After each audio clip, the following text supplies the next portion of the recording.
So as you guys know, I have a really hard time staying away from the wilderness clues. These are something that, I kind of like risking out in certain, scenarios on my account. Something like this, the KBD one, the low wilderness ones, some of the high wilderness ones, I don't really mind risking. It's kind of a thrill, actually. You kind of get a little bit of an adrenaline rush from it. But I got this clue, and the final step of it was inside the Lesser Demon pit here, or Lesser Demon cage, right at the KBD. And I figured I'd just make a KBD trip out of it. So I, go ahead and finish up the clue. And since the KBD's here anyways, and something that I want on my account is a dragon pickaxe, I figured, I might as well try it. And then I get the chance at the KBD pet. So I think it's a 1 in 1,500 chance at the pickaxe. 1 in 3K for the pet, and then 1 in, 10? No, 1 in 5K for the visage. So I figured why not make the trip for it, get a few KBD kills in, get a few chances at that, and then we'll just finish up the clue. If it was maybe the first or second step of the clue, I probably wouldn't have come out for it. But given that it's the fifth or sixth, I get the feeling that, could be third age or could be something, really interesting on my account that I just, would like to see. So I don't know. I guess I just weigh the pros and cons. I weigh the odds. Is it worth the risk? And pretty much, if I'm gonna be honest, it's almost never worth the risk. I'm sure, but it's kind of fun to work on. And you know what? Look, I got Bandos Tacits out of it. So is it really a big deal? Nah, I'll take it. But actually, with the Wilderness Slayer Master coming out, I need to stop doing this. This is probably going to be one of the last hard clues I do in the wilderness, because even a lot of the safe areas that I used to go to, well, what I would consider safe areas, even though it's multi-combat, like the Dark Knight Fortress, I've never been attacked on the way there on any other account, so that's one of them that I usually did. Even those I need to stop doing. And then I started working on an elite clue, which took me to the DK layer, and I need to plan this out better next time, I think. Because you have to go all the way to like the final freaking ladder, like the ladder that the DKs are at.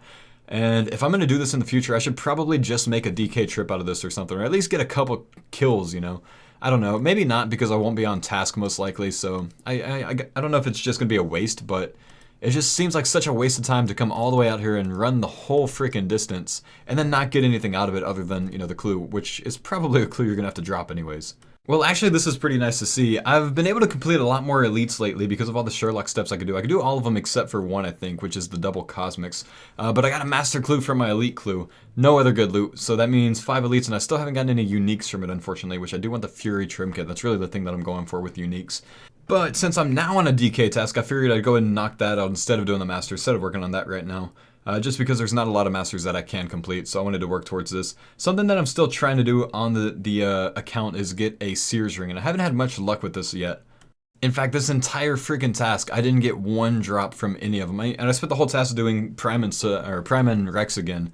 But no Warriors rings, no Berserkers, no Sears, no Mud Battle Staffs even, and no Dragon Axes. So it's kind of rough to do an entire task here and, get nothing but a little bit of prey experience from it.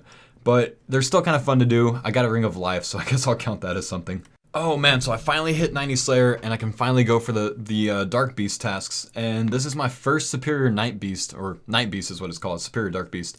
And I had no freaking idea what I was doing with it. I've never actually seen one in game. I've never seen someone fight one. I only knew that it threw out this 3x3 magic thing, and that's, all I really knew. So I decided to run around the whole time, which was not the best idea. And I ended up getting hit by every single one of these magic things, and I freaked out, and I found out that the magic only does a certain percentage of your HP. I think it only does like 30% of your remaining HP in terms of damage, so it can't actually kill you. If I just sat here and meleeed the whole thing and stayed in the same spot the whole time, it actually would not be able to kill me because it could only get me down to 1 HP. But since it can only do 30% damage, it can't actually get that killing blow on me. Though if I was to attack a Dark Beast after that and get maged by it, that could kill me, so I decided to try to keep my health up a little bit. But I finally found out by the time I got the second one how to work this out, how to kill these. And the trick basically was, he does a little bit of a different animation. He turns his head a little bit when he throws out the mage attack, like right before he does. And then I found out he does 3 back-to-back-to-back mage hits. So it's completely predictable. So once he turns his head, you just start running back and basically just run in a square, more or less. You don't have to. You could run straight back and straight forward if you could dodge that bit, if you time it right. But then he just doesn't hit you with anything, and then you can just sit there AFK on him until you see him turn his head again, and that's when you just run back for the mage hits again. It's much simpler that time. Okay, so I actually can't believe this. I've had as many Abyssal Heads now as I've had Abyssal Whip drops in 2,400 kills. I got my first one on kill 12, and I got my second one on kill 2,440. and I can't really do anything with it. Once I get 1,000 extra slay points to the side, I'll probably make the red helmet anyways. But I think my next 1,000 points are going to the purple slay helm if I get the Skotizo head when that comes out soon. But I just got another Abbey Demon head, and I'm still looking for my second whip. I think I'm getting close to 2,000 dry now. Without a whip, so I'm not stacking them up like I should be, unfortunately. And this might blow your mind a little bit. I hit 500 kill count at Kraken, and I still don't have a drop. Okay, so there's so many things I can get. I think it's a 1 in 400 chance for an elite clue and a Kraken tentacle. I might be a little bit off. It might be a 1 in 500 for an elite, actually. 1 in 512 for a Kraken. I'm sorry, for a Trident of the Seas, the full Trident. 1 in 1,000 for the Jar of Swamp, and 1 in 3,000 for the Kraken pet. So I don't really expect to get those. But I haven't had anything in 500 kills. And all I'm really going for on this boss, I'm doing the boss until I get the pet and the Kraken tentacle. I need the Kraken tentacle for certain tasks like the Cerberus task. And once I do Bandos, I need it for that as well. I think that's going to be what I'm going to be going with. But I haven't had anything, and it just kind of sucks. Oh well, rants aside. I started doing some Wilderness Slayer tasks. So since the Wilderness Slayer thing came out, I decided I wanted to try some of the tasks that I could find that are safe, relatively safe. I could definitely get PK'd here, but I don't expect to be PK'd, and I'm very aware of what's going on, and I basically just look at my minimap or what's around me at all times. I don't look away, I don't AFK or anything like that. But I'm trying out some Wilderness Slayer, mainly down here in the dungeon, because I want to get one of the Slayer enhancements so I can, I think it's called a Slayer enhancement, it might be a Slayer enchantment, but so I can try the Slayer staff out. I want to try it on certain things like some Dragon tasks maybe, or maybe Kraken as an alternative to the Trident. And here's another thing, Hardcore Ironman actually have a decent way to get mysterious emblems now. You have to do a lot of skip tasks, but it doesn't break your task streak for your regular task streak, so you could just get tasks at the Wilderness Slayer Master, and if you don't like it, you just go skip it at Turiel. It cancels your Wilderness task streak, so you're not going to accumulate points, but you can get tasks that you actually can do, like the Spiders, or like the Black Demons, or the Earth Warriors or stuff, which be careful at Earth Warriors, a lot of people PK there. But you could actually get mysterious emblems for a room pouch yourself without boosting it with this method. Okay, so here we go again. You remember the master clue I got earlier, and I decided to do the DK task. Well, towards the end of it, I think this is step 6 so far, or maybe step 5, I got a high wild clue. I got the 3 different torn pieces clue, and I have to go back to the resource area. So obviously, I did my typical staging Faux at the web so I can scout myself the world. And I basically just now have to hope that no one's PKing at the Hellhounds or at the resource area, and I need to talk to this guy as quick as I can. So I basically just brew up and restore before I go into the wild. I stam pot before I go, or on the way. I don't expect to run out of stams with what I'm doing, because if I get attacked, I just go straight back to the lever anyways. And I get in here and I get the hell out as quick as I can. I hover over log out basically every time I go in the wilderness, which it doesn't really help me if Hellhounds keep me in combat. But I'm just trying to stick to my rule of not boxing myself. If I saw a PKer, I don't want to pull Faux on me and start boxing to get away from him. That's why I gear up like this. I want to be able to tank him out and get out myself. And if I get TB'd, I get TB'd, but that's why I kept Prey Mage on the entire time, because I don't mind wasting 1 dose of prayer, or just, resetting my prey at an altar later on, because that'll at least keep me from a full TB if I'm out here. But anyways, got that done, and we'll continue the Master Clue, which I actually finally had to grind out 70 agility for, because I had to go down this first part in the Sarah encampment to finish it up. So that means I can actually try Zilyana now, because I took the time to get 70 agil. I need that, I can't boost it. And with that, I was able to finish the Master Clue. And I'm happy to see that I finally pulled something out from a Master Clue. It's not anything interesting, but I got a Piscarilius hood, so I've got something to show for it. I say finally, but I've only done 3, but I've attempted like 10 so far, so it feels good to get it. Now, since I got the couple levels of agility out of the way, I got 60 plus marks of grace, so I bought 600 M-Lights with it. I don't care to recolor my graceful. I think it's just a waste of points, waste of marks, and I'll only do that if I end up going for like 90 way down the line. But for now, I think stamina potions are way too valuable on my account, because I'm going to use them for things like raids, like Abbey's Sire, Zilyana. It's just so much PVM that goes into using stamina potions that I just want to save them all and actually be able to use them all. But before I just make all the stamina potions, I wanted to do something again that I did earlier on in this series, which was making 1-dose super energy potions, because it really didn't take too much time. And doing it this way means that I'm going to get the most use out of my Amulet of Chemistry. Now this is not an amulet that I typically use. The only thing I've used it for so far is stamina potions. But how it works is it has a 5% chance to proc an additional dose on your potion per potion.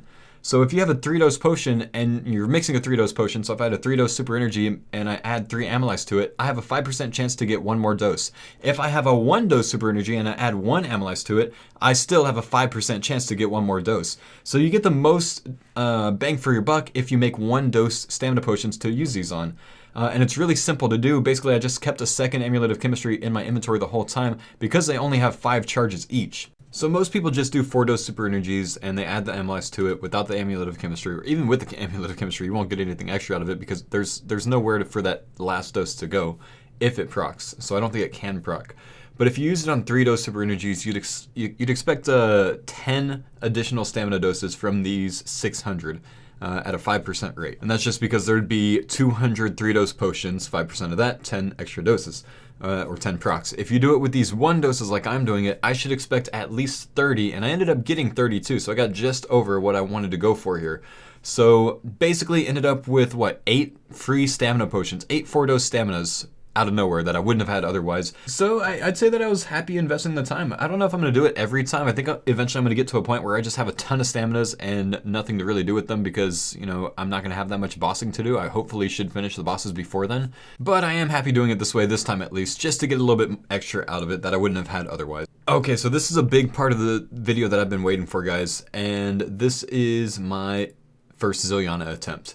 The shitty thing about this on a hardcore is I feel like it's just impossible to do ecumenical keys because you have to risk the wilderness God Wars dungeon. And that's, 30-something wilderness that is multi-combat zone, just to get a few ecumenical keys to get in a little bit quicker. I don't really think it's worth it. I think you're best off just, getting your kill count down here, getting the 40 kill count, going downstairs, and as far as I see it, that's how I'm going to have to do it every single time from here on out. Anytime I do Zilyana on this account, it's going to be killing spiritual mages, and I think I'm going to get to the point where I'm just leaving dragon boots on the ground because I don't need extra dragon boots for anything. So if I end up getting them from the mages, anytime during Zilyana runs on this account, I think I just have to waste them. Like, I think I just don't want to waste my supplies. By the way, sorry about the OS Buddy pop-up. Wow, 340 weeks. But I don't think it's worth taking them, so I didn't get any this time, but in the future, I think I'm just going to be wasting a lot of dragon boots. So if you want some dragon boots, let me know when I'm doing Zilyana. I'll let you have some. So it has been a very long time since I've done Zilyana kills. I think I did about 600 total on Iron Faux, but I never got the Armadillo Crossbow.